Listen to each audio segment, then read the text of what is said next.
আসসালামু আলাইকুম ওয়ানসেটের গ্রামারে আপনাকে স্বাগতম। আজকের এই পর্বে আমরা একটি বাংলা বাক্যের ব্যাকরণ নিয়ে আলোচনা করব। বাক্যটিতে দেয়া আছে সাইফুল্লাহ ও বায়েজিদ খেয়ে আর ঘুমিয়ে কাটাচ্ছে। যেহেতু বাক্যের শেষে দাড়ি দেওয়া আছে, আমরা যদি কোনো বাক্য পাই তার শেষে যদি দাড়ি দেওয়া থাকে তাহলে আমরা প্রথমে কর্তা বের করব, দেন কর্ম বের করব, তারপর ক্রিয়া বের করব। যেহেতু আমাদের এখানে সাইফুল্লাহ আর বায়েজিদ, এটাকে আমরা কর্তা হিসেবে বের করতে যদি চাই তাহলে আমরা কে কারা কার কাদের দিয়ে যদি প্রশ্ন করি তাহলে যে উত্তর আসে সেটা কর্তা। যেহেতু আমাদের এখানে দুইটা বিশেষ্য আছে, আমরা জানি দুইটা বিশেষ্য থাকার কারণে আমরা কে দিয়ে প্রশ্ন করতে পারবো না, আমরা কারা দিয়ে প্রশ্ন করেছি। তাহলে কারা খেয়ে আর ঘুমিয়ে কাটাচ্ছে, তাহলে হবে সাইফুল্লাহ আর বায়েজিদ। তাহলে সাইফুল্লাহ আর বায়েজিদ আমাদের কর্তা। কর্তা বের করার পরবর্তীতে আমরা কর্ম বের করব। আমরা জানি কর্ম বের করতে হলে আমরা কি কাকে দিয়ে যদি প্রশ্ন করি তাহলে যে উত্তর পাবো সেটাকে কর্ম বানাবো। যেহেতু আমরা কি দিয়ে এখানে কি বা কাকে দিয়ে এখানে প্রশ্ন করতে পারতেছি না, তাই আমরা এখানে কি বানাতে পারতেছি না, এটাকে কর্ম হিসেবে কোনো কিছু বানাতে পারছি না। আমরা শেষের যে ক্রিয়াটা আছে এটাকে আমরা ক্রিয়া লিখে ফেলি। তাহলে এখানে আমরা ক্রিয়া পেয়েছি, অর্থাৎ কর্তা পেয়েছি আর ক্রিয়া পেয়েছি, মাঝখানে যে অংশটা সেটা আমরা কি কাকে দিয়ে অর্থাৎ উত্তর করতে পারি না, এইজন্য আমরা এটাকে কর্ম লিখতে পারি নাই। যেহেতু আমরা এখানে কর্তা আর ক্রিয়া পেয়েছি, আমরা জানি কর্তা আর ক্রিয়া দিয়ে যদি কোনো বাক্য হয় তাহলে এটাকে বলা হয় বিবৃতিমূলক বাক্য। বিবৃতিমূলক বাক্য স্বাভাবিকভাবে দুইভাবে গঠন করা যায়, কর্তা কর্ম ক্রিয়া আর কর্তা ক্রিয়া। এখন এইখানে যে স্বাভাবিকভাবে আগে এখানে একটা বিশেষ্য আছে, এখানে একটা ও যোজক আছে, এরপর একটা বিশেষ্য আছে। স্বাভাবিকভাবে দুইটা বিশেষ্য যদি যোজক দ্বারা আবদ্ধ হয় তাহলে এটাকে আমরা বিশেষ্য বর্গ বলবো। তাহলে আমাদের বায়েজিদ এবং সাইফুল্লাহ এই অংশটা বিশেষ্য বর্গ। খেয়ে আর না খেয়ে আমরা এখানে জানি খেয়ে কিভাবে কাটাচ্ছে, তাহলে কখন কোথায় কিভাবে দিয়ে যদি আমরা প্রশ্ন করি তাহলে হয় ক্রিয়া বিশেষণ। আবার আমরা যদি প্রশ্ন করি কিভাবে কাটাচ্ছে তাহলে ঘুমিয়ে হবে, তাহলে আমরা জানি ঘুমিয়ে এটা আমাদের ক্রিয়া বিশেষণ। যদি আমরা জানি যে দুইটা বিশেষণ ক্রিয়া বিশেষণ যদি আমাদের যোজকের সাথে একত্রে আসে তাহলে এই দুটোটাকে আমরা কি বলতে পারি, ক্রিয়া বিশেষণ বর্গ বলতে পারি। ক্রিয়া বিশেষণ বর্গ বলতে পারি।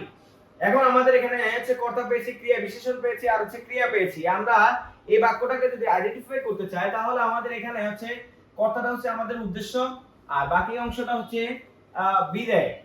এখন আমাদের যদি আমরা এটাকে বাচ্চের দিক থেকে আইডেন্টিফাই করতে চাই তাহলে আমাদের এটা যেহেতু কর্তা দিয়ে শুরু হয়েছে এটা কর্তাবাচ্য, যদি কর্ম দিয়ে শুরু হতো তাহলে এটা কর্মবাচ্য হতো।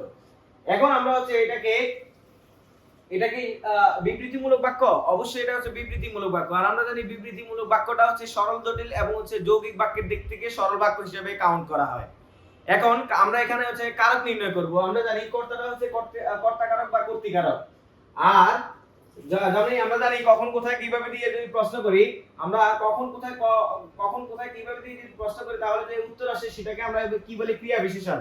আর ক্রিয়া বিশেষণের স্বাভাবিকভাবে যেহেতু কখন আর কোথায়, এটা ক্রিয়া বিশেষণ, এটাও ক্রিয়া বিশেষণ। আমরা যদি প্রশ্ন করি কখন কোথায় কিভাবে, যদি উত্তর আসে তাহলে আমরা এই অংশটাকে কি বলবো, ক্রিয়া বিশেষণ বলবো। আর ক্রিয়া বিশেষণ স্বাভাবিকভাবে কখন আর কোথায় যদি কোনো বিষয় হয় তাহলে এটা হয় অধিকরণ কারক। যেহেতু আমরা এটা কিভাবে প্রশ্ন করতেছি, স্বাভাবিকভাবে আমাদের কিভাবে দিয়ে প্রশ্ন করলে এইখানে উত্তর আসে না, এইজন্য এটা অধিকরণ কারক হবে না। এই বাক্যের মধ্যে স্বাভাবিকভাবে একটা যোজক আছে, এখানে একটা যোজক আছে।